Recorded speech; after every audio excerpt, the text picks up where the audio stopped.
Hello, I'm Karen Gard, and welcome to Tea Time with Tech Marketing Leaders. Oh, we have a show for you, y'all. Welcome to the show. We are live as I wouldn't say always now. I am booked until January and into January. I have a show booked for January 18th. This is happening. And what a show we have for you this week. I had somebody cancel me last minute, but don't worry, we will reschedule with her because that is going to be an amazing conversation around go-to marketing strategies while she's got multiple happening at once. We want to learn how Nadia does that. But in the meantime, back at the ranch, Trevor Van Worden has agreed to step on in and help me out. He was supposed to be sometime in like November, and I was like, hey, Trevor, what you got going on this Thursday? He was like, how about now? I got tea time. I got tea time going on. And so he has bumped up early and prepared early. And I'm so grateful. Trevor, welcome to the show. Hey, Finally. thanks, Carrie. I love it. I'm so glad to be here a year and a half later. But hey, you know what? I'll I take could- it, even if it's early on your schedule. I'm happy to be here. It's just It's perfect. overdue. It's long overdue. So It's glad. time. It's time. It's like the universe spoke to us and said, sorry, like as we were excited for Nadia, but we need Trevor like right here, right now.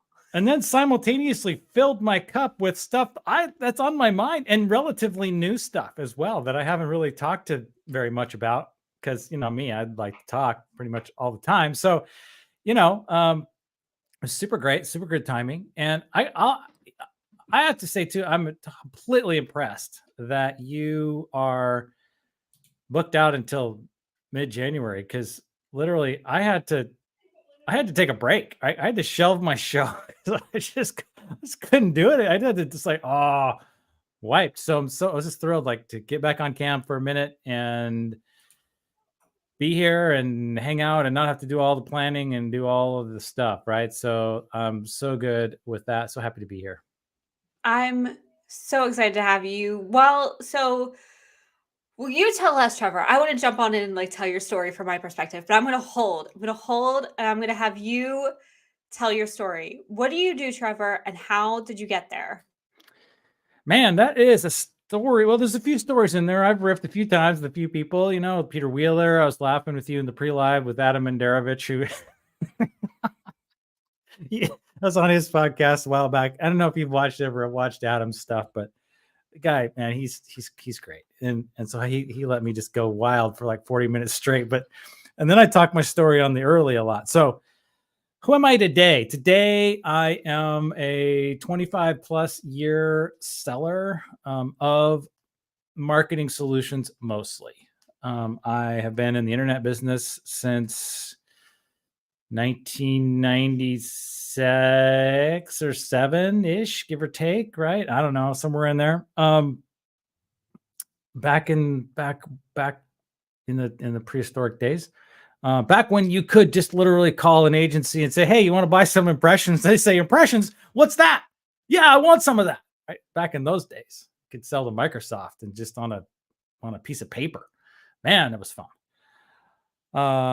Yeah, so have been mostly a seller. That's mostly how I identify. But down deep into the woods of trying to help marketers do more. So I've sold mostly media in a variety of contexts. So, CPM style campaigns, CPC, PPC, CPL, you name it, all that stuff.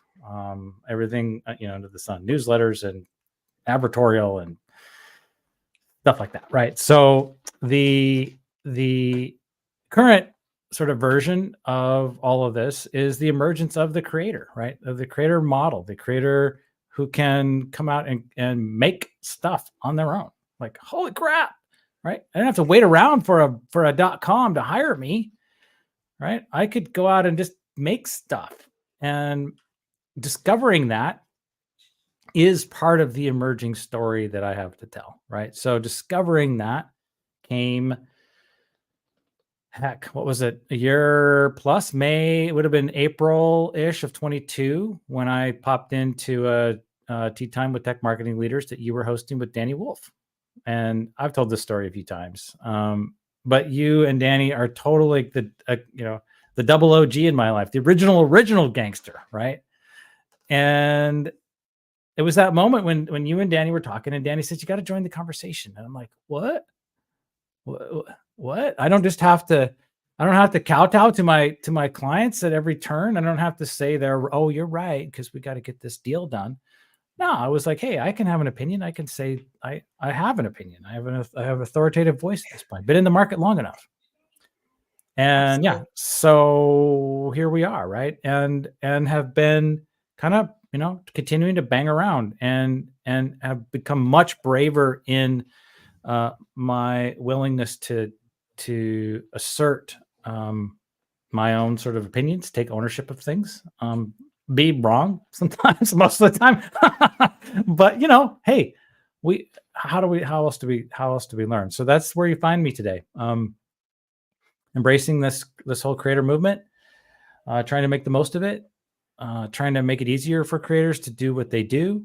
Meanwhile, also working with B2B tech companies and helping them with their build more awareness and demand for their offers. That leap for you, and what were you doing before? And then you heard this show of Danny and I hanging out and talking about picking up the mic and talking to your audience. And so what was that actual change for you? What do you do now? So what did you do before, and what do you do now in terms of that shift? In terms of how I show up digitally, it really fundamentally changed. So I can actually kind of look back. It was October of 2019 that I decided I needed to start like creating my own stuff. And I know this because I've gone back to look, like, when was my first real LinkedIn post, right? And we could focus on LinkedIn because, in B2B, I mean, yeah, there was other creator platforms, right? And I'm so late to the YouTube, Twitch, IG parties. It doesn't even TikTok, whatever. I don't fit into those worlds, right? So I fit into the LinkedIn world, right? So let's just accept that that's when I talk about social, that's what I'm talking about. Left Facebook because it would just, I wasn't feeding the need for connection, or at least the opportunity that I had. So October 2019, I started this thing called B2B Content Marketing Inspector. Okay, still out there. You can watch it. And basically what I did is I went out and I reviewed. I had a bunch of assigned accounts, all B2B tech companies. Okta was among them. Certain people in the audience may be interested in that. Cybereason was another one. Gosh, there's a whole bunch of them. SentinelOne probably. Any case, so I was like 60, I think I did. And I would go out and I would just like assess, like, hey, this is what I can see as an outsider, right? I could see, like, you're doing, this is what your LinkedIn page looks like. This is what all your content looks like. This is what your Twitter looks like. All this, and I would comment on it and do like a 4 or 5 minute video. Lighting was terrible. Audio was not bad in retrospect. And this was over the course, that fourth quarter of 2019. I just cranked them out, right? And I got like nobody commented, nobody liked it, nobody watched it. It was just terrible. And I kind of I had to step back. I was like, what? And then the pandemic hits, and then Infused Media's business really took off, right? It just fundamentally shifted because everybody was work from home at that point. And so I was really internally focused on just trying to run with that need. So really, it kind of shelved that sort of creator motion. But it was still kind of in the back of my mind because it built this idea, but didn't clue into the fact that I needed to support other people's content. Didn't get that. I just saw it as a megaphone thing, and I saw LinkedIn as a taker's paradise, if you will, right? Where you could just go in and pitch slap, and because for a while it kind of worked, right? If for a long time you could, I had some automation running. I did this connection campaign, and I literally went from, I don't know, 400 or 500 connections to like 2,000. Just like in the space of, because you could run these automated connection campaigns that would rip at unlimited levels, virtually unlimited. I couldn't even exhaust them. But they were dead. Like, they didn't know me. They didn't want to talk. They had no interest. They just, I don't know why they accepted, but that was just the culture then, I guess. So, I mean, they were pretty targeted, even, so I have a lot of people in my my connections list who are, demand generation marketers, right? They're there and but we're not talking. So I continued to kind of pursue this, I don't know, once or twice a week, kind of maybe posting schedule of a lot of talking head sort of video stuff. And that was fine. But it wasn't really getting me anywhere. And it wasn't until, so Brandon Lee showed up, and Brandon Lee is a guy who has a product called Fist Bump, and Fist Bump is a tracker for social prospectors, and he it keeps track of like what you've done. And it was called Funnel Amplified at the time, but I found him and I really kind of dug what he was talking about, so resonated with that and tried some of it, but it was still coming off as very salesy, had a sales vibe to it, stalkerish, right? Still sort of like you can do this thing where you comment on somebody's post, but it's like, hey, great post, call me about this, right? It wasn't authentic. It didn't have that flavor to it. But he was instrumental in kind of opening my mind to like what could or should be done. And then you and Danny come along, right? And you and Danny come along and you're like, hey, meet people where they are. Talk about what they want to talk about. Talk about your own thing that isn't just the thing you're selling. And then the Social Saturday movement hits. And I know that's kind of controversial today, but in May of 22, it was not controversial. It was awesome, right?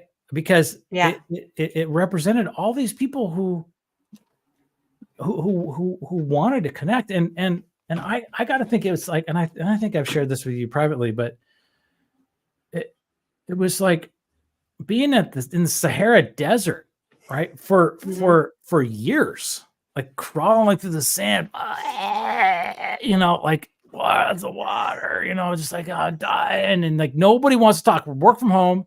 I mean, yeah, my family and local friends and stuff. Okay, fine, but professionally, okay, we're in these little boxes. And what's happening is like digitally, we're getting less and less and less, or fewer and fewer and fewer responses to our outreach, particularly as a seller doing marketing. We can get to that.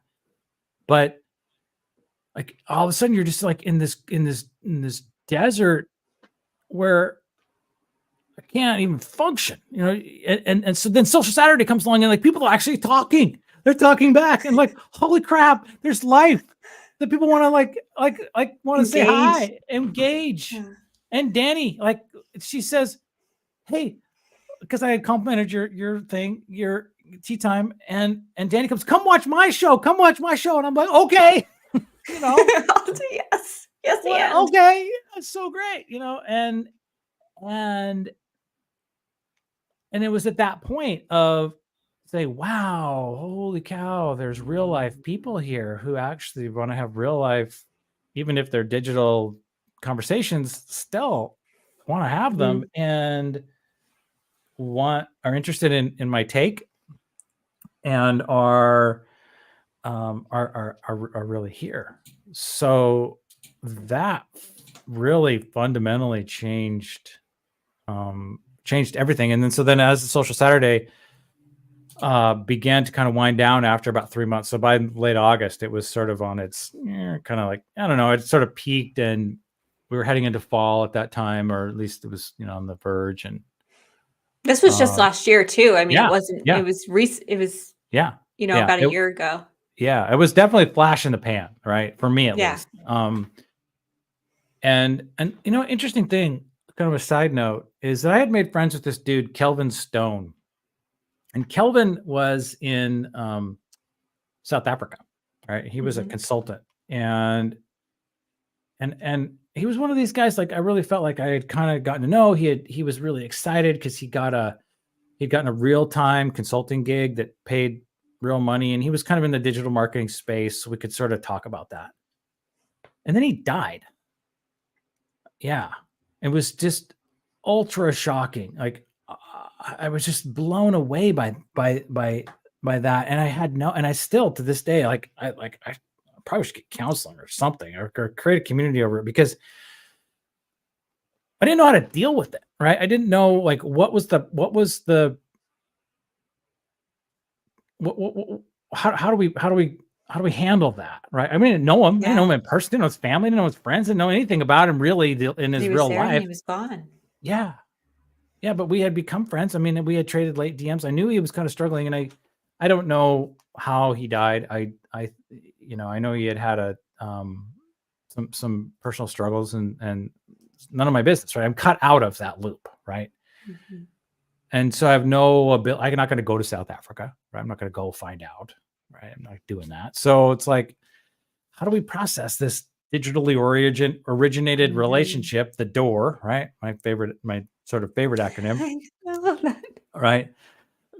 And when a death occurs, that's going to happen, right? And it already happened. I've already processed that. So if anybody's out here listening and they've got a DOOR and somebody dies, call me. Let's talk about it, because it sucks. Right? It's Remind us what DOOR is. Digitally originated relationship. Right. Digital. So for us non-digital natives, right, which I'm not, right? So digital emerged during my adult life. This is a different type of relationship, right? It has different sets of rules. Now my kids, right, half of their friendships are online, right? So it's native for them, but not for me. And so it's important for me to kind of distinguish, like, okay. And a lot of these relationships are not going to become real life, right? It's just not going to happen. Yeah. So, although it's a dream of mine, Trevor, I will meet you in person, and it'll be well, glorious. because you're in Guernsey, I got to get there. I just have or to, vice versa. I'm thinking about coming home. Well, Seattle. you've been to the Seattle region. You've been around. All right. So, sorry, I digressed. What I was getting to was that by August of last year, I was taken by Dr. Jim's live shows, right? And you were podcasting at the time. I had tried podcasting myself, and I was like, seriously, bro? No, we're not doing that, because the editing was just killing me. And you need help. Yeah, I did. I needed help. And I had talked to you about that, and it was like this, I don't know. It was just, it wasn't that I didn't like the concept. I still liked the concept, but it was just too hard. It was too hard to do. Too hard to edit. It would take me an entire day to make an 8-minute podcast. I had no budget. I wasn't going to hire somebody. So anyway, August comes around. I'm like, hey, let's try lives. Let's just try live streaming. Let's see what happens. Because I see other people are doing it. See what happens, and I loved it. It felt harder to me. I was like, lives over podcasting. What? Really? You thought it was harder? Yeah. Newsflash, it's easier. Yeah. Like so much easier. I mean, there's a little bit more upfront preparation for it. Like, yeah, you and I both prepped for this episode in particular, but the back half is like way easier. Yeah, like we can just have a real conversation and accept that what's out here is out here, right?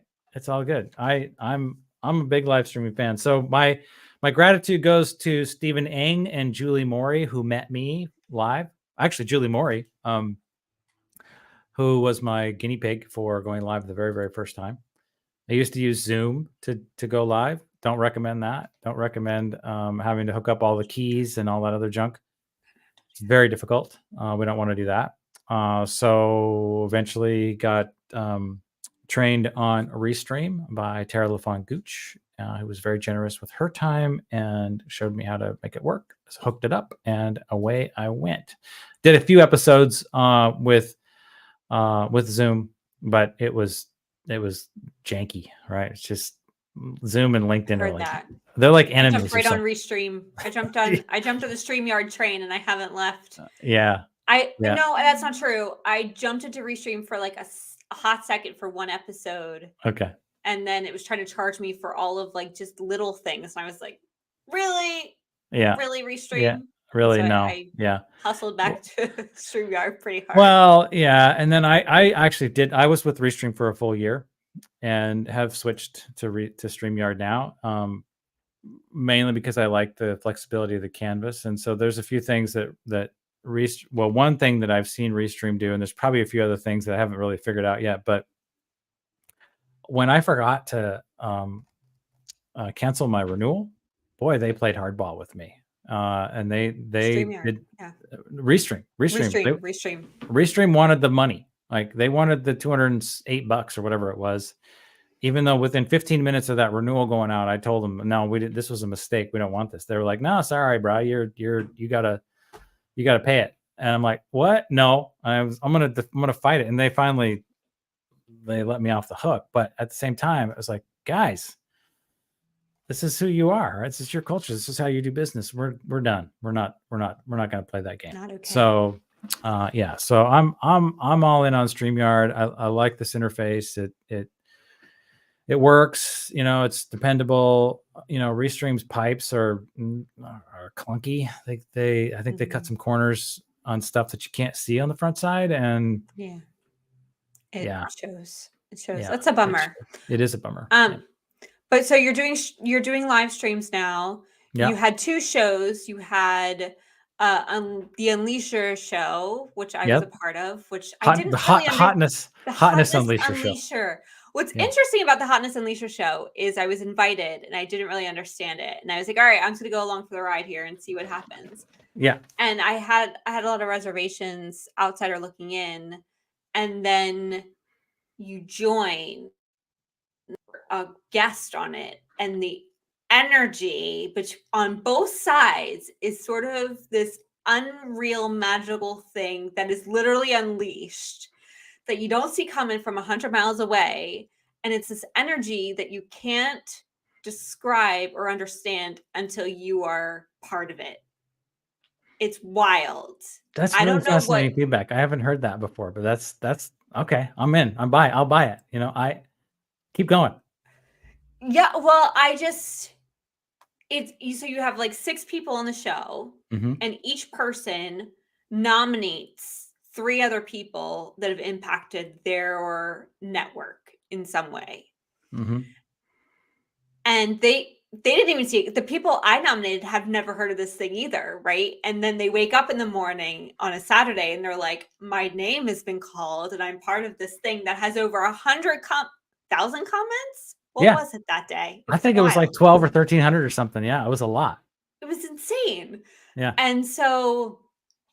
And now they're trying to figure out what it is, and they won't really understand it until they're a guest on it too. Like, it's just it's this wonderful thing where it's not about you as Trevor. It's not about me as the guest. It's about the people we nominate and bring in and call out and say, you've impacted my life and here's the impact you've made.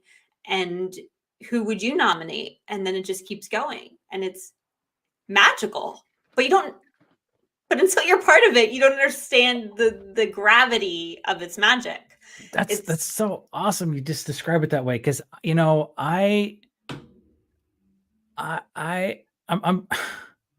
has overwhelmed me too. Right. Like I didn't see that coming. I didn't know. It's not gonna have it planned out. I just sort of rolled with it. And it kind of took on its own sort of thing, right? It was really about the audience. I mean, the whole premise of that show was to take LinkedIn's model and turn it upside down, right? Because the whole LinkedIn model was, look at me. I'm all so great. I'm this CEO, I'm the CXO, blah, blah, whatever. I'm so great. It has been like, put up my resume and walk away. And I was like, wait a minute. Let's turn that upside down and say to unleash hotness is to pay attention to other people's work, another person or their work in an intentional way. Let's just do that for an hour, once a week when it first started. And then it changed to once a month, but it was still like, how do we stop looking at ourselves and look at somebody else for a minute? And it kind of hit, and it wasn't really ever about, I know it kind of comes across as sort of me trying to like build my network or whatever. There's a hell of a lot easier ways to build your network than that. right? It's It's a not lot of the work most. for you. It was, yeah. I mean, it's on ice right now, but I had to ice it, right? I had to because I just You couldn't keep did. up. But the I mean, you can build your network more efficiently if you really want to, but I really, really loved it. And what has emerged as a result was, so I put that I managed to, I did 15 episodes the first season. It was every week. And I was totally exhausted by Thanksgiving of last year. And then took a break, and I wasn't sure I was going to be able to get back to it. And then I had these 6 friends who showed up. And I'll name them, and they're not here, right? I don't see them in the chat, but I'll name them. So it's Nathan Hill, Adam Spock, Susanna Dawn, Sam Sierra, Amber Williams, and Nadine Hare, right? They all showed up and they said, they formed a club, and they said, we want the Hotness Unleashed show back, and we're going to make a show about where'd Trevor go. and ever since then, we've all been best friends. So we have this DM chat room, and we keep up. I mean, it's crazy busy all the time. And this constantly going in there. We and it was because they collectively came together and said we want this thing back. And so I brought it back, right? And I managed to eke out 5 episodes, of which you were on the last one. What an honor. Yeah. But hey, it got bigger. It got a lot bigger by that last one, and all of a sudden that vision. Huge. That vision exploded in terms of what we could do with it, because I realized through that process of wanting to connect with each guest, right? Because each guest they didn't know me really at that point, because I was really trying to stretch in to find people to show up. They didn't really know what the show was about. I didn't know them as well as I wanted to. I couldn't speak into like who they were or why, they would resonate with the rest of this audience or anything like that. And then it became clear that we needed to do these like warm-up episodes, right? And so you and I did that. Yeah. That was awesome. Yeah. Yeah. See, it was kind of like this even, right? We're just talking, just kind of going on about what we do and why we do it and so on. And and so that, as soon as it became apparent that needed to be part of the show, and there were 6 guests, and then there were sponsors, right? Tried that for the first time. Yeah, that was wow. Yes, you really went all in on that show. Yeah, so we had 4 sponsors, 6 guests, and then the main event, right? So it's like, bro, okay, so we're talking like 7 or 8 shows, something like that, to make us kind of this whole composite whole thing deal. How was I going to pull that off? And without a monetization component to it, and I really wanted to be careful with that, because I didn't want that part of it to, I don't know, undermine the original kind of mission of the show, get in the way of it. So I just kind of thought, all right, this has gotten to be bigger than I can really handle right now. So but you're bringing it back. It's coming back. Yeah, absolutely, it's coming back. So I'm planning to implement that whole idea sometime in probably mid-December. I should start actually recruiting now. I got a few ideas for who I want to bring in, but I think it's the guests are going to be mostly creators at this point. Just because of who I want to have on the show are people who are into it, right? People who are really active here. And I think that group is pretty small, but we all have so much in common. We speak this common language. We sort of experience the same pressures. We know some of the gossip and the players, and we see the same stuff. We experience the glitches of LinkedIn. We experience the ups and downs of the algo, right? We get all of that. It's where we bonded. Yeah, right. It's where we bonded. So like, hey, let's continue to explore that and turn it into a community, turn it into something that has an identity. Like, so Ken Dunner, for example, Savor the Flavor, right? That dude's personal brand is unmistakable, right? Now I love Ken, right? Ken he's so he back? No, he's not back. He's stuck over on YouTube, right? So I'm like, I miss him around LinkedIn, but he, whatever, he got himself banned somehow. And, okay, well, that is a thing. That's a risk, right? We have to take when we're messing around with property we don't own. And I could get banned, then what? So then it's like, okay, how do we continue to find each other? How do we continue to engage? How do we find trusted environments to do that? And so creating some structure around, Hotness Unleashed show is important to me. So kind of, obviously I'm working on that, and, recruiting people who are really active and committed to it. So, and we're out here. I came, Nathan Hill's got his own show, Tilted Bench. Found Danielle Amy yesterday. Like, holy crap, man, she's fire. Like, literally, just I was 20 minutes late. I only got her for the last 10 minutes. I just almost fell out of my chair, passed out. Like, where have you been my whole life? Her energy was just outstanding. And, it was like, wow, okay, I need more of that. And, so like some people, they just, kind of continue to bubble up and get seen. And I think this context, this kind of live show, interface allows us to explore topics more deeply, more spontaneously. And I was trying to make a video yesterday. Couldn't do it.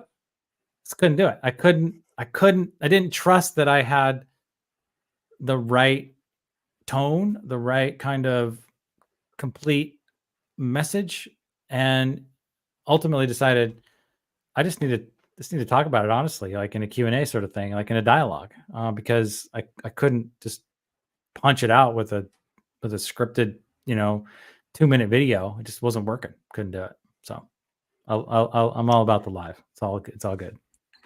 I love it. I agree. I made the leap.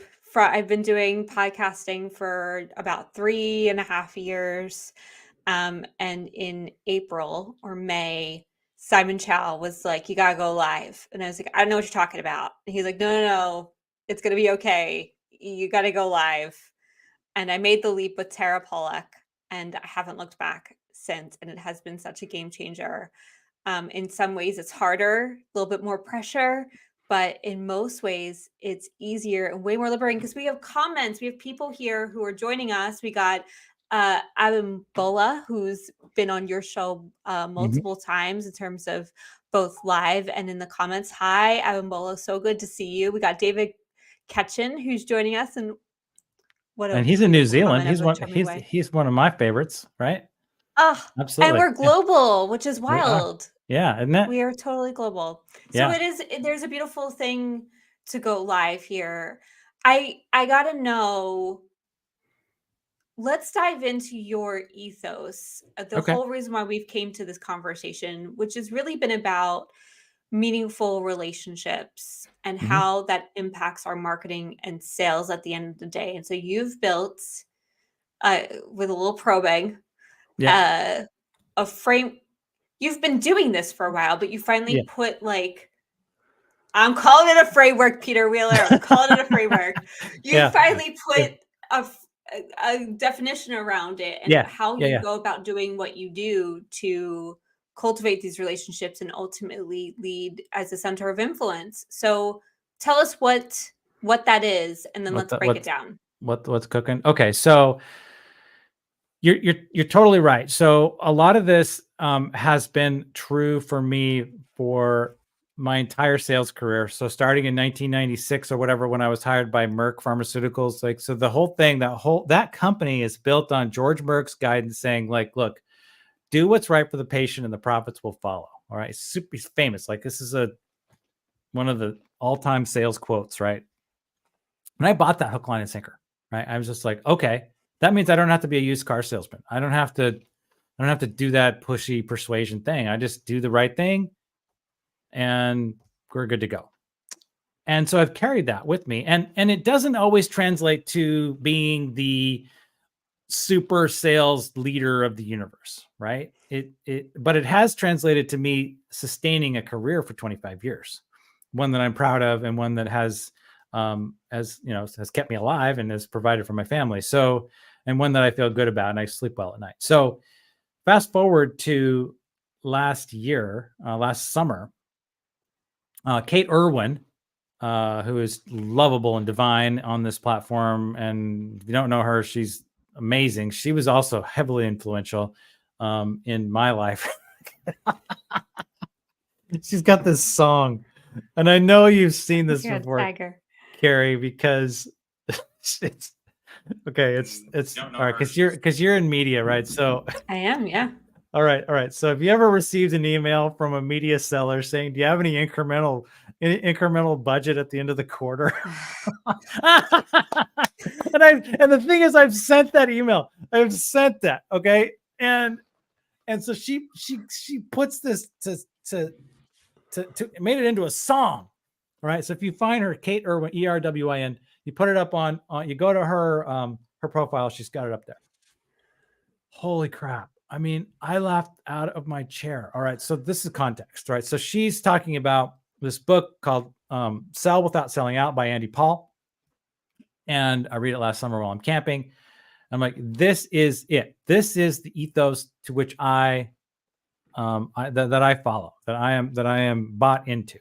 And it's functionally, hey, do unto others as you'd have done unto you. Don't quit with all this persuasion nonsense, right? Be influential, absolutely, right? Be educated, be cool, but don't do all the slimy back trickery, sales trappy junk. All right. Don't.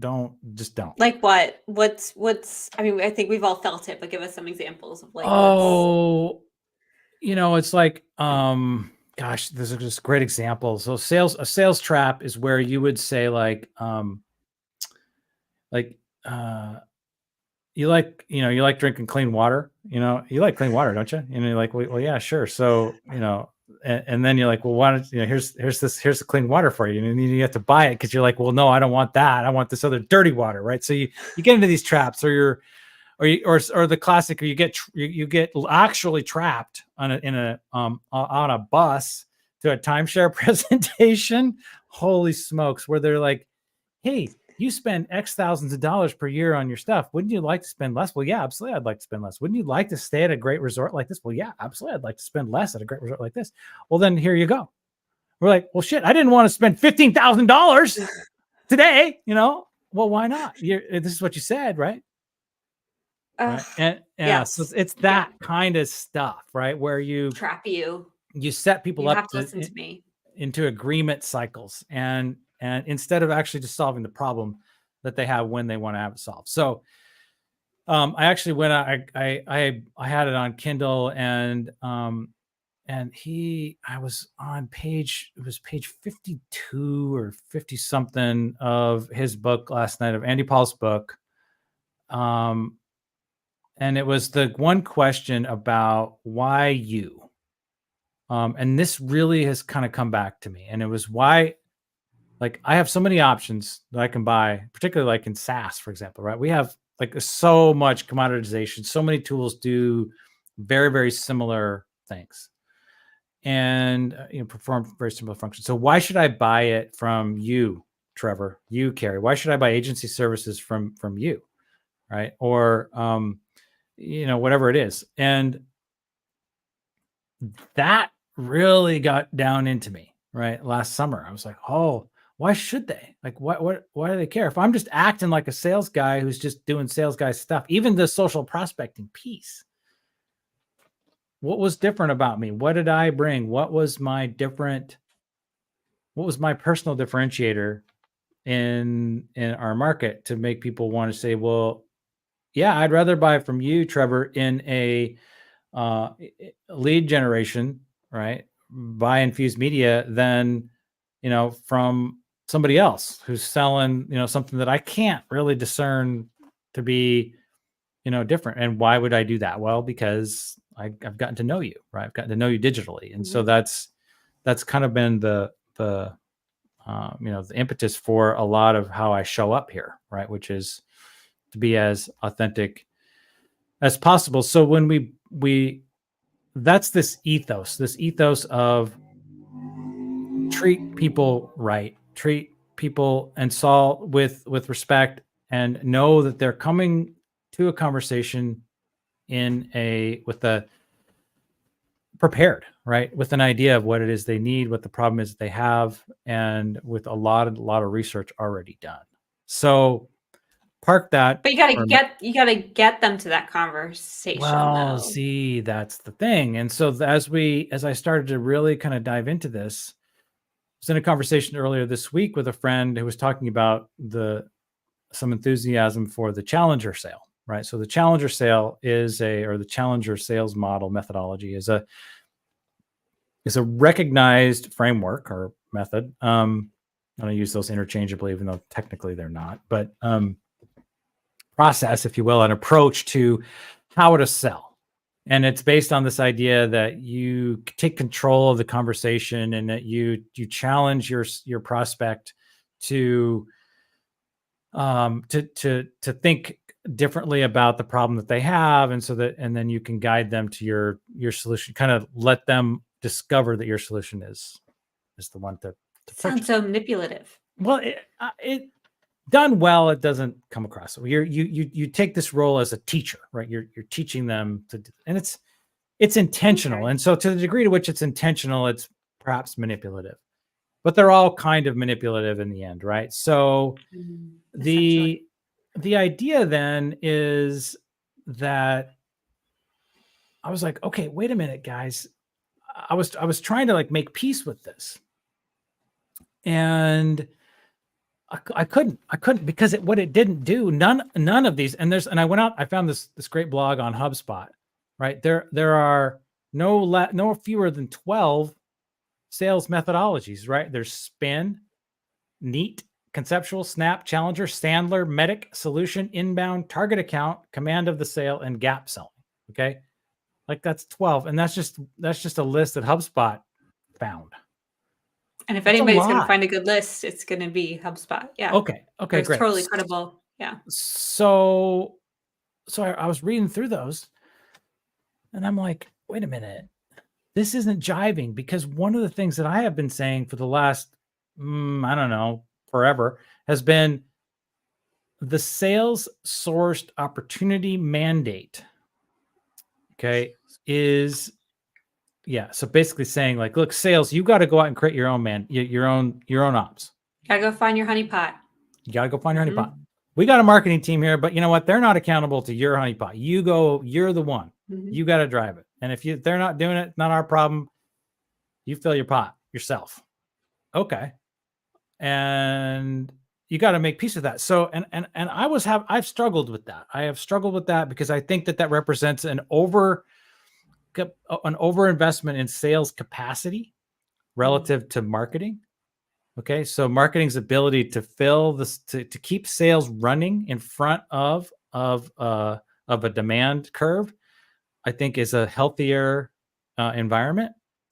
And then to say that I've got a gigantic team of hungry reps who are never full and who are never happy and who are constantly chasing stuff and going rogue and doing whatever they feel like.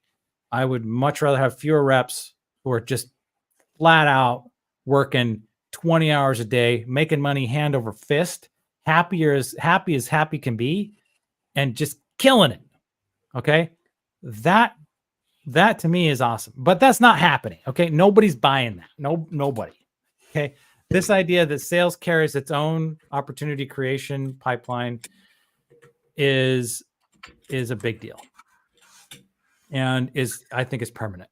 So wait, let's sit there for a second, because I think this is really important, because there is lanes that we're supposed to be in as marketing and sales, or is there? And I think this is coming to a head right now of whose responsibility is it to revenue at the end of the day. And I think a lot of us are starting to argue that it's all of our responsibilities, regardless of how we need to get there. And both marketing and sales serve a purpose, and the purposes of both are changing. Right? I think to a degree, yes. I if you had asked me this a year ago or maybe 8 months ago, I'd have said that there is this blended this sort of this blended revenue attribution idea, but I have moved away from that recently, and I have moved more towards saying more toward a traditional definition, right? Which is kind of what I was trying to get to, which is like, look, if you're not hitting your numbers, cut your sales team, right? Get the right size that sales team. Quit building so much capacity into this team that it can never be satiated and is so expensive, right? Because senior AEs are not cheap. All right. They're that is and the reason they're not cheap is because they're actually they're not going to work for free, and they have to literally bust their butts to get any kind of real business going, because they've got to go and create it from scratch, because the demand system in a commodified market of SaaS solutions is hard.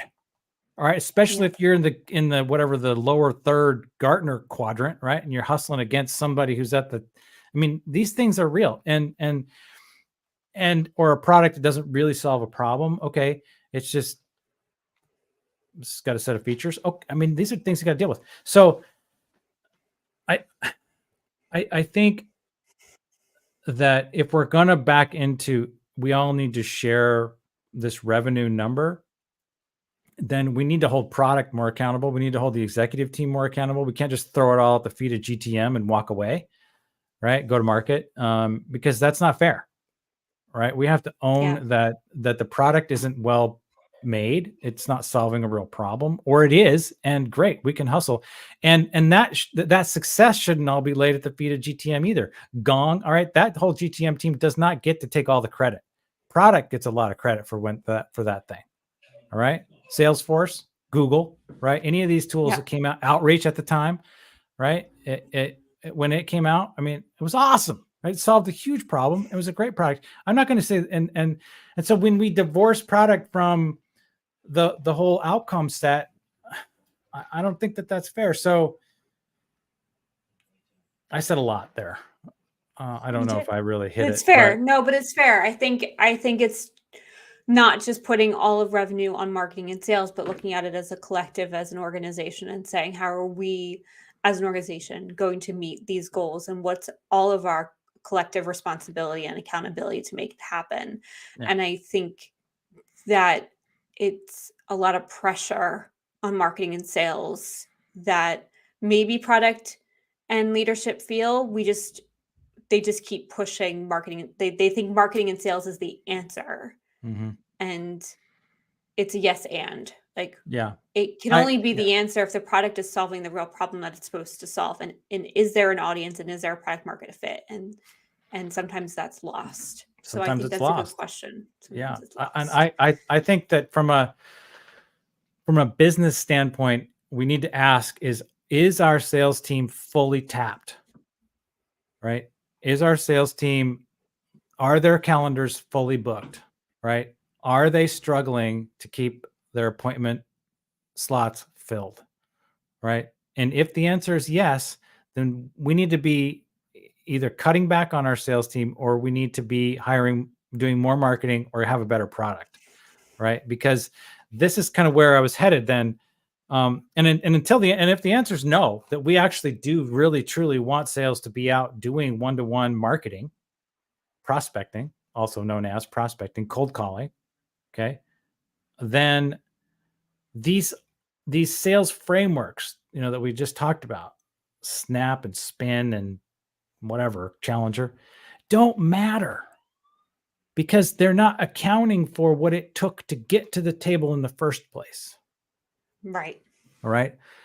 Because everything that sales rep had to do to get to the conversation, to have a Snap, Spin, Challenger, whatever sales pitch, was shaped by the work that it took to get there.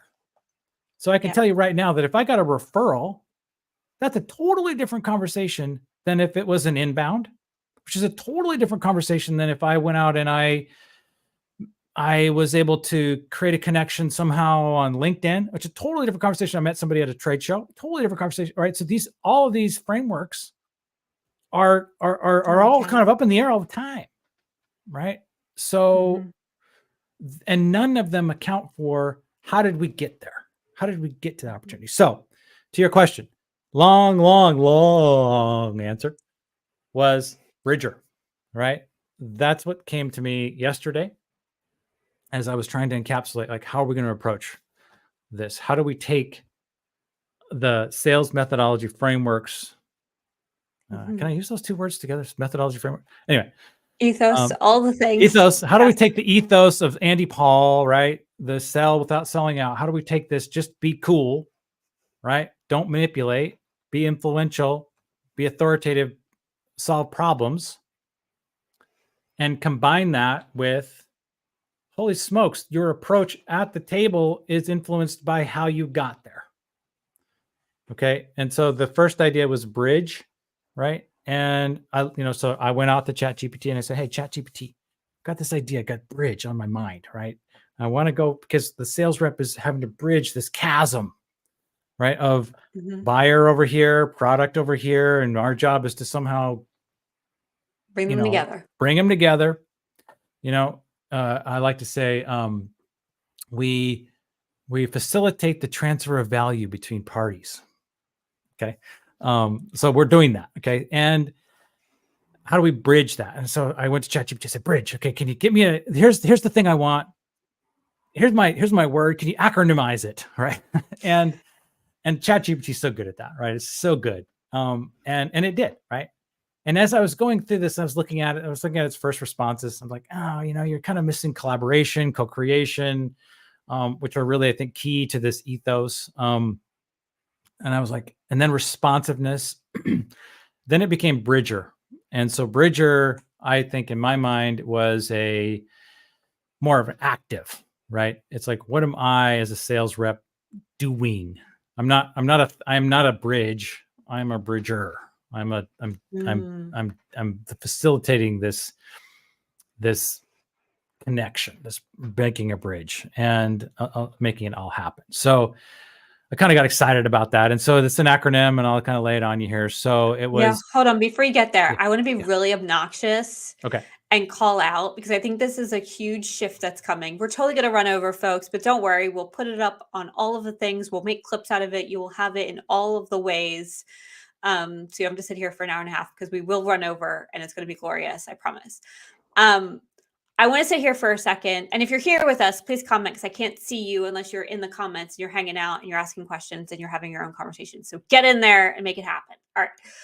Coming back to this, before we get into the acronym of what Bridger stands for, the point of this and the differentiator here between this and the spins and all those other acronyms you named of the world from a sales perspective, and you said it, but I want to double down on it, is that you are actively as a salesperson going out and creating relationships outside of what marketing is providing the air cover and the visibility, but to build trust as humans has got to be a one-to-one interaction that cannot scale through marketing and automation.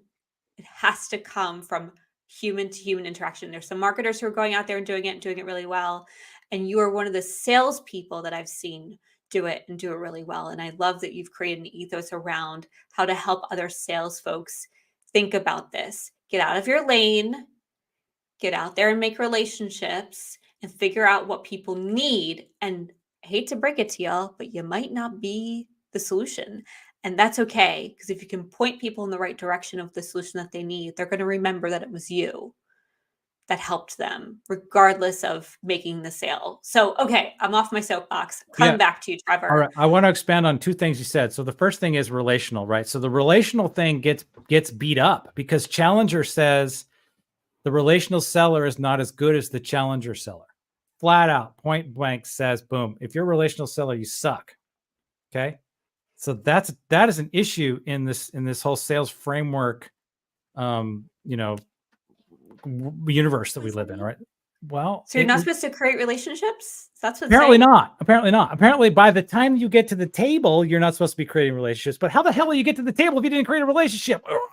Right. So it's like, right. Okay. So it's like this. Okay. And then I got so excited I can't remember what to say. Oh, I'll come back to it. Now, damn it. I can't remember.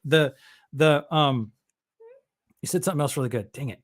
So yeah, the relationship piece is key. So I'm going to say to reps, look, I'm almost there. I was near bound. Okay. So it's saying like, look, these marketers and sellers, yeah, we're all in this together. I came across this idea of near bound. So near bound is an idea. I think it might even be a company. Anyway, it's, but even that isn't really accounting for how you achieved your sales talk, your chance at that talk, at that, how you got there, and how you got there influences everything. And I do want to say hello to Ken Denner, because Ken Denner showed up from YouTube. I see that. Ken Denner, I see you, Katie J. Savor the flavor, right?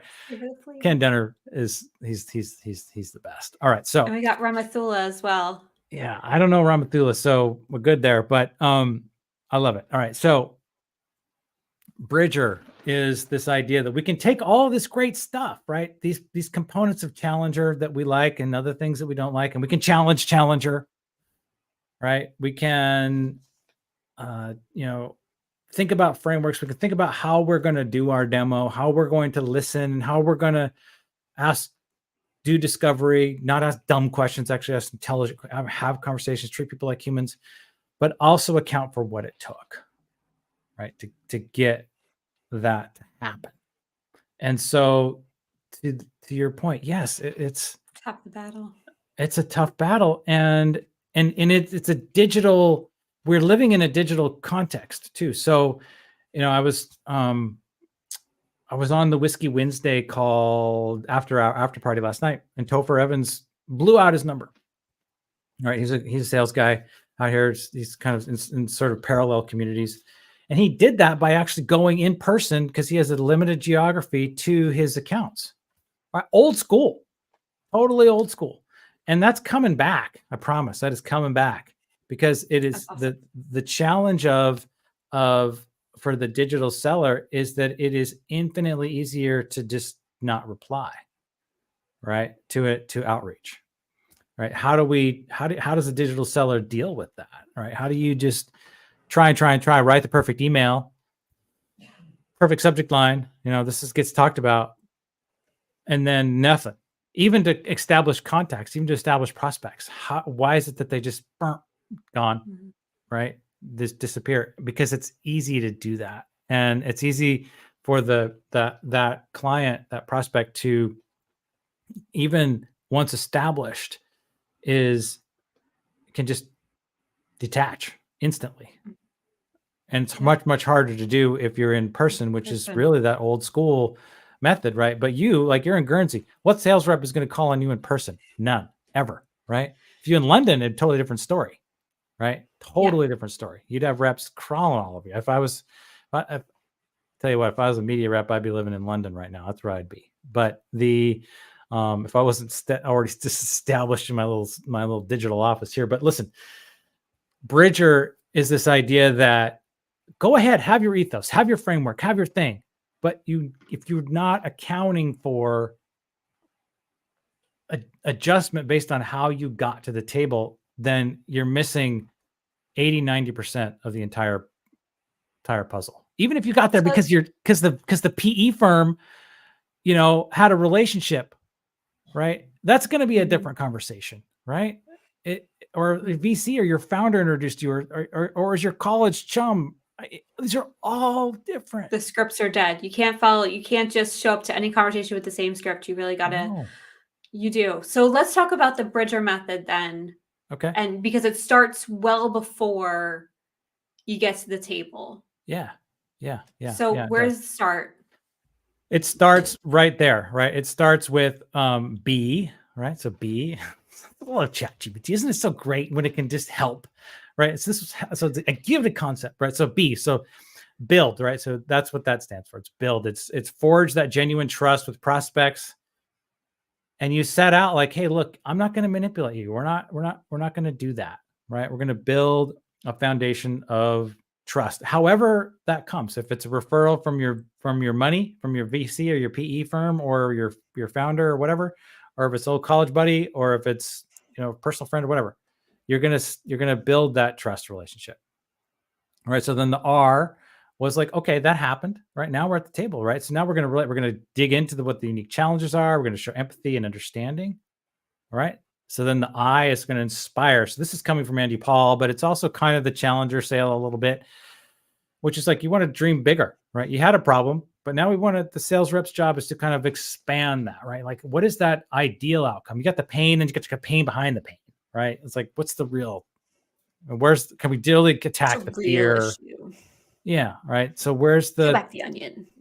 How do we peel that back? How do we inspire a vision of caramelized onions, baby? Right. We want that. Oh, who doesn't want that, right? Slow and slow. It's add a little sugar, make it nice, put that, need to add a burger. It's all good, right? So you want that, right? And the sales rep's job is to kind of plant those seeds. It's not in a manipulative way, but that's our job, right? We want to make it in an authentic, way, do that. So that's the inspiration component.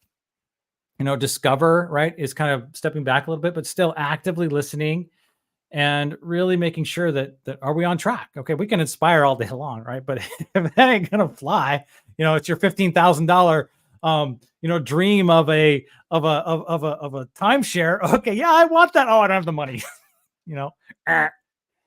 Okay, so let's just get back on the bus, take our fifth of whatever. You got to be in alignment. So you can inspire all day, but if you're not in alignment. All right. So discover and accept, right? So then guide, right? So serve as that trusted advisor. And this is in line with a lot of sales frameworks, right?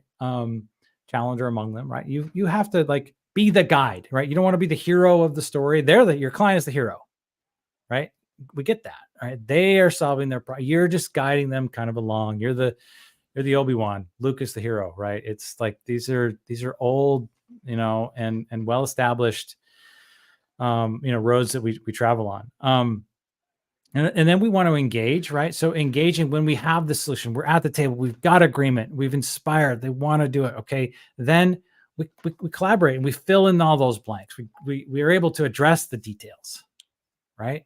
And we're able to say, yeah, okay, this is the thing you got to think about, right? And so I deal with this all the time at Infuse. Okay. It's like, well, how many leads per account do you want? Oh, you want 3? Well, why would you only want 3? Well, you want 10. Well, what do you mean I want 10? Well, because this is, because why would you attack an account and only want, anyway, we get into that. So it's like these little details of saying, we got to get down in the weeds, and as a rep, you have to be able to do that. Right. So that's the E. And then respond is, don't blow off your client, for Pete's sake. Don't take 3 days to get back. I mean, this is Tim Davidson's favorite part, right? Tim Davidson rips on this every day that he possibly can, which is, why do I have to wait 96 hours to get a calendar offer? Right? You shouldn't have to. We don't leave a call. We don't get off the phone until we have the calendar set up for the next call. I mean, isn't that no brainer at this point? Or when your client emails you, respond to it today. Yes. Like now. Okay. Yes. Don't sit around and wait for 3 days. Even if you don't have the answer, if you go off and ask somebody to get the initial response and you have to wait don't wait to have the answer. Let them know that they've been seen and heard and that you're figuring it out, and then tell them when you're going to get back to them. Yes. That's rep 101 right there. It's rep 101. And so many reps just, oh, you're small fry. You don't matter. You didn't follow my. Oh, those small fries matter, man. They matter today because they grow until tomorrow and the day after that and day after that. And in a digital context, you never know. You never know who. And then they leave to go somewhere else. Yeah. Yeah. They're at company nobody, and then all of a sudden they're working for Fortune 500, and you're like, sorry, I guess I messed that up. So anyway, that's Bridger, Bridger. I love Bridger. And I what I love about it most is the B part, is the build part. And I want to sit there for a minute and unpack that with you because I think the RIDGER part is familiar. It takes practice, especially the active listening part and not responding immediately to everything that you hear. Mhm. I'm so bad at that. I immediately go into I don't fight or flight. I problem solve. Like that is I immediately want to start problem solving, which is not how you active listen. Sorry, I hate to break it to y'all. That's not how you active listen. Um, but I want to sit in the B part because I think that's where your personal secret sauce as Trevor Van Worden sits. That I think we all need to, as both marketers and salespeople, and more marketers are starting to do it, which is brilliant. And maybe salespeople are doing it. I just can't see it because I'm not as active in that community. So maybe you're seeing it more. But this idea of building your own network and finding your own honeypot and being comfortable in the uncomfortable of creating those relationships, knowing that 90% of them aren't going to be anybody you work with, but you just don't know where it'll take you. Is that fair? I sort of said that off the cuff, but No, what I think it's super fair. What came to my mind recently, just when you were saying that, is I met a guy, Andre Faggi, works for PandaDoc, and I met him by virtue of my intentional, work to find people who, might possibly be a customer. And he and I have hit it off, right? We're friends now, right? He's awesome, right? He's totally great. And one of the he's things that adorable. he said, and not because he's going to be a customer, just because he thinks and he's responsive, and I dig that, right? And one of the things he said was like, we get hung up on convincing ourselves that we can only talk about the thing that we're employed to talk about, particularly in a transparent context like LinkedIn. Okay, so where everything we say is like anybody could see it basically. So they don't, but at the same time, it's okay. It's okay to reveal that you got lost in the dark while trying to get to your recital, whatever what you had, right? That was awesome. Okay, it was a great story, and it wasn't anything to do with MKG or anything. It was about you getting lost in confusing streets in Guernsey in the dark. It was Okay. awful. But it endeared me to you. Okay. And Andre's talking about the pretenders. And I was like, yeah, the pretenders, I get that. I'm down with that, with what where he was headed. And I got to know him a little better. And not because I wanted to manipulate that into some kind of sales opportunity, but mostly just because I thought it was cool and I wanted to connect over it. Right. And so I'm celebrating this idea. So that's where my brain went when you said that. It was like, don't be afraid to talk about things that aren't necessarily within our job scope. And I'm not seeing that from sales yet very much. Okay. I see that from people who have to sell something, e.g. like a coach, right? Or a solopreneur kind of person who's got a lot of, personalities going, but they don't have permission. So basically what I did to deal with that is I actually functionally split my personality on LinkedIn. I set up a business page that was Trevor at Infuse Media.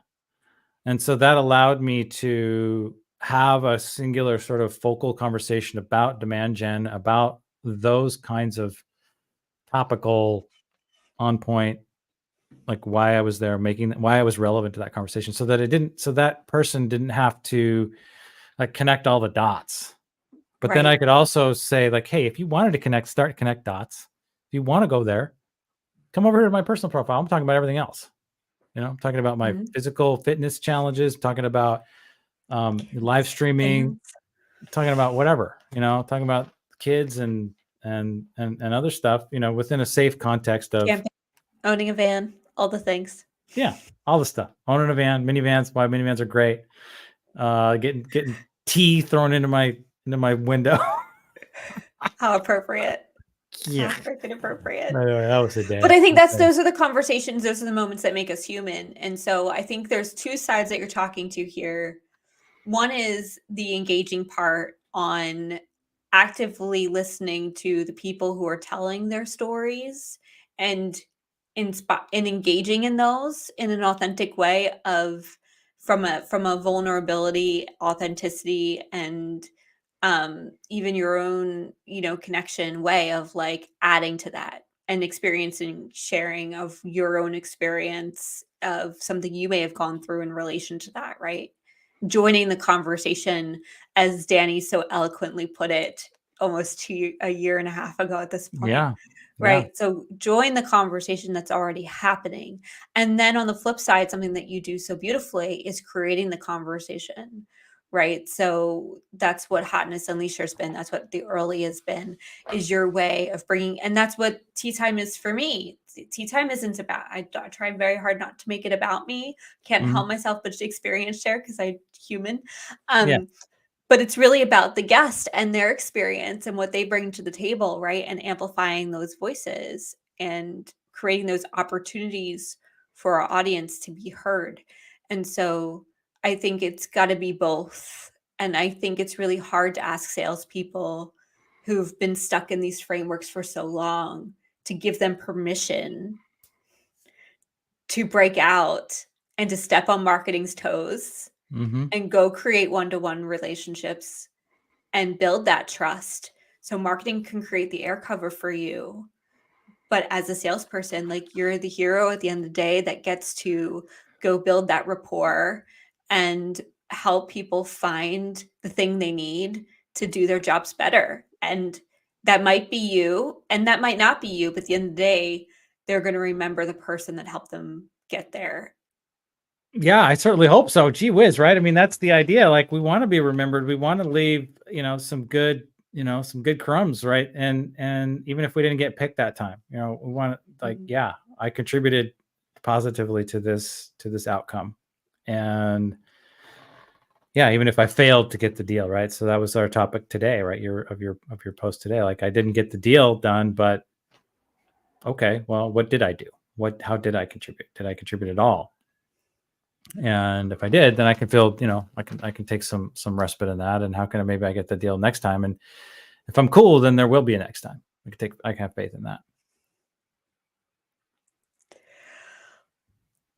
What has been some of the outcomes for you in this journey in closing out here, right? So you made this leap to be more relationship driven, to break some of the rules Mhm. of the frameworks, to build your own ethos. And we're all about outcomes as marketers and salespeople. We have to abide by numbers at the end of the day to say, here's the actions we took and here's the outcomes of those actions. So, can you help us understand like what this has been for you on both the personal and business side in terms of those outcomes? Well, I think if we look at one outcome, the one that we're having right now, this experience, right? That you are a bona fide card carrying owner of a marketing agency, okay? Hosting a show called Tea Time with Tech Marketing Leaders. So here I am, a seller, being invited to appear on your show, which has been live for 3 years. Okay, that's an outcome that I'll take that, right? Because we've created a relationship, and it's one where I think if I can be perceived as or accepted as a marketer, as a seller, but still with a with really wanting to pay attention to the needs of the marketer, then great. And from there, it's the depth and the frankness of the conversations that I'm having. Now, the tech business has just been under assault, right, for the last year. Or mid June of 22 is when it started. And I know that for a fact because I was there watching it when it happened. And it's been terrible, right? And so many of my clients and buyers have been laid off. Okay. And yet I still have relationships with them, right? We trade, DMs. Lisa Hackbarth was on your show, right? That was a referral that I made, right? Danny and I, we'll trade DMs, and many others, right? Where we're able to have this real dialogue and that did not happen, okay, a year ago, right? That was not in the cards. There was none of this going on. And so I feel like, to the extent that some of these cycles come back around, I'm in a position to have, frank, trusted conversations. So those foundations, have been built. I think there's sort of extraneous, issues that are have impacted the real, the real, like, business outcomes, that hard revenue, those hard contract numbers. But at the same time, I'm on track to make hit quota, right? So hey, what more rep what more can a rep ask for, really? I mean, you could ask for a blowout, but I blew up my last 2 years, so it's like, hey, In a downturn, in a tough year, you're still hitting your quota. Yeah, I'm on track. I'm not there yet. I hit it early last year, and then this year's is tougher, but I'm on track. So we'll take that. Yeah. Yeah. Amazing. Trevor Van Worden. Oh my gosh. Overdue. About damn time. In closing out, I do have my people first question. Oh, which one am I going to ask? I have 3 of them. I'm going to start with, have you picked up any new hobbies in the last few years, given COVID and the change of the world, and just, what's important to you outside of work these days? What's important to me outside of work these days? I've been pretty transparent, so it feels like it's overdone already, but I put on a ton of weight when I got started, like, seriously in getting into LinkedIn, and I've cut it. I've managed to get that under control. So that's a big hobby of mine. It takes a lot of time and energy, and so it's more than a hobby, right? So I got my scale, I weigh the food, do the portions. I follow this book by this dude, Peter Attia. So I'm following ATTIA, and so he advocates a high protein, diet. So I'm doing the weights and all that. So that's a lot of my energy is going toward not dying, basically. So yeah, it's paid off. Like, you've made some towards your goals. You've made some serious progress in a short period of time. I have. I've been really successful in that, and right now it's actually it's a critical time, because I'm starting this. I'm a month 2.5, right? So it's July 23rd I started. Now that I'm kind of in this slower phase, right? Like, all the early gains are okay. Got them. Awesome. Now, how do we build?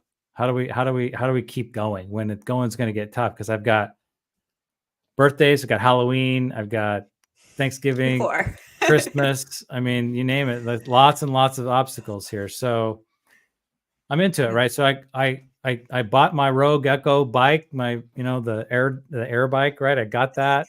I got it hooked up. I got a heart rate monitor coming on Sunday, because funny thing about this Rogue bike is that it blows this air on you, right? This wind, so you don't sweat, right? You're constantly cool. You're air cooled. So my gosh. So the feedback is limited, right? You're not saying, "Oh, how hard am I working?" I don't know, because I just got this wind on me.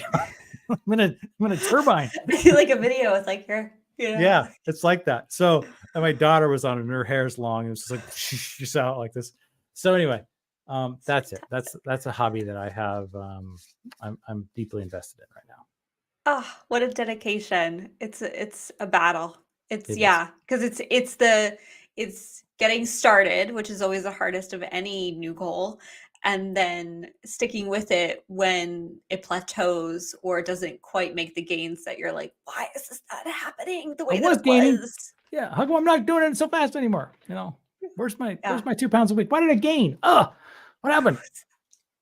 All right, last question for you. Okay. Is, if you could travel to anywhere in the world without standing in long lines or the TSA or whatever is in our way at any given moment, flight cancellations, let me tell you all, flight cancellations are freaking real right now. Mm-hmm. But let's pretend none of that exists. Where would you go and why? Mont Saint Michel. Absolutely, without hesitation. I know, it's like you can throw a rock to it. Yeah, I'll be there. That's been on my bucket list since the day I saw it as a little kid in a book. And I've been to France a couple times, been to London once, never been to Guernsey, never been to Mont Saint Michel. And I don't know, it's like fascinating. You could build a castle out on this island in the tide flats. It just blows my mind. I want to go there so bad. And yet it's always been like just kind of what you said. If I could just like plop myself, do like the, beam me up Scotty kind of thing, I'd do it. It's just, I don't even know how to get there. It's like, it's so far out in the middle of nowhere, and there's like no buses. I've researched how like the process. You gotta drive. Gotta get on a charter and spend a bajillion dollars, or you can take like infinite number of connections to sort of halfway get there. I mean, I don't know. So here's what you're going to do. You're going to fly to London, come to Guernsey. We're going to take the boat over together, and then we'll all drive up. We'll get you there. Can't wait. It's a half-hour drive. That's what I want to do. I can't wait to get there. Amazing. Trevor Van Woerden, folks. Trevor, for people who want to find you, follow you, connect with you, all of the things, LinkedIn? LinkedIn, totally. Yeah, that's where I am. And it's always open. And I pretty much respond to my DMs. I mean, unless you're obviously just pitch slap me and then we have a non-ethos match, we're good. Well, you'll teach them how it's done. Well, so learning opportunity. I'll give them a chance to do something different, and then yeah. Well, thank you for having me. It's been great just to yap my head off. I love it. All right. Thanks, Carrie. We're on the same page. Cool. Beautiful. Thank you to those who are listening. If you found this episode helpful, please like, subscribe, and share. This episode was brought to you by MKG Marketing, our agency that accelerates submission of B2B vendors via SEO, digital ads, and analytics. It's hosted by me, Carrie Gard, CEO and co-founder of MKG Marketing. Music mix and mastering done by the lovely team at MKG. And if you'd like to be a guest, DM me. Let's hang out. Let's see if you're fit. I'll make it happen. Do it. All right. Good. Thanks, Carrie.